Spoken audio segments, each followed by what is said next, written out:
Mga kautang, alam nyo ba na sa 3,500 na first loan nyo dito, no, kung umutang man kayo dito, 122 pesos lang yung tubo sa loan application na to. Hello mga kautang, welcome back dito sa aking channel. This is Clarice, ang inyong number 1.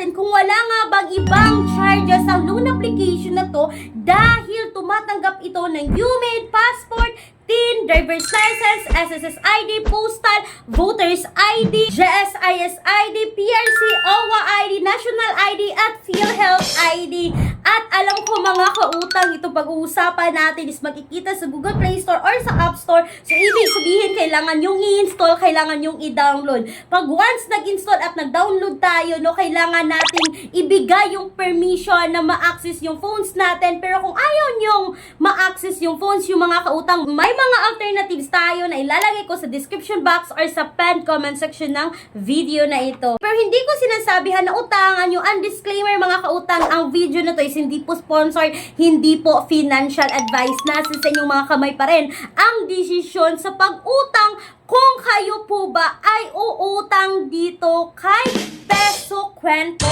Yes mga kautang, it's all about Peso Kwento, no, na makikita nyo ngayon dito, 12,000 agad yung pinapautang nila or yung credit limit nila. Pero nung kami ay nag-apply dito, no, 3,500 lang mga kautang. So, hindi na tayo gagawa pa ng tutorial on how to apply this loan application mga kautang kasi as usual naman, no, na paulit-ulit lamang yung proseso kung tayo ay mag-apply sa mga utangan online. So, eto na, no, sa loan details na tayo na loan application na to, nasabi dito mga kautang, no, 3,500 yung offer. So, makikita mo dito sa view details mga kautang, as you can see, dito sa loan details, makikita nyo yung interest rate is 122, yes, digit kanina, nasabi kong 122, but yung account management fee is 319, yung platform service fee is 319, at yung risk fee nila mga kautang is 319, at meron pa silang credit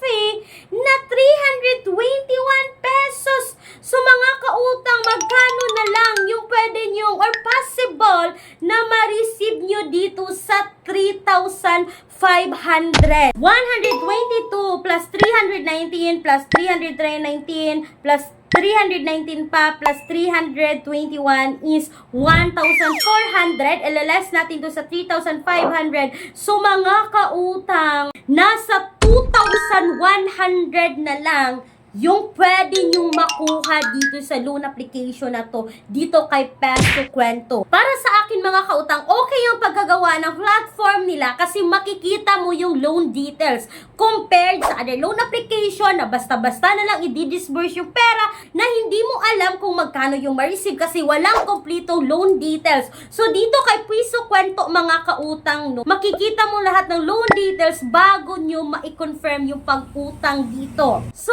decide ka talaga mga kautang kung utangan mo ba yung loan application na to or hindi. And for me mga kautang, itong si Peso Kwento is hindi po recommended ngayon 2025. So ba't ko pa siya gagawa ng tutorial on how to apply this loan application na para naman sa akin hindi na ma-recommended ang loan application na to. Kaya kayo dyan, no, mga loaner na mga utangan online, mga borrower dito sa mga utangan online, please tapusin yung panoorin yung bawat video na nakikita nyo, sa mga bawat nagbablog na nakikita nyo para malaman nyo agad yung buong detalye mga kautang para hindi kayo magsisi sa uli.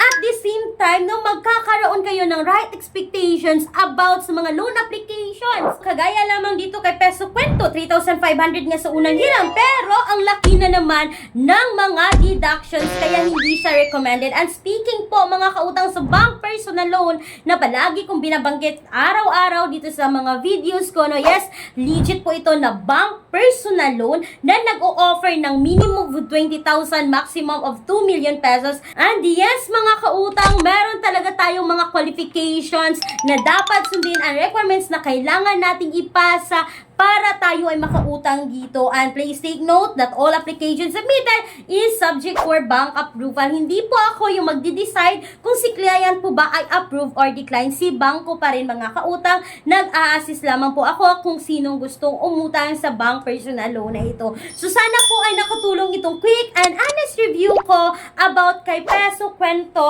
na hindi po recommended ngayong 2025. Once again, this is Clarice, ang inyong number 1 pala utang dahil utang is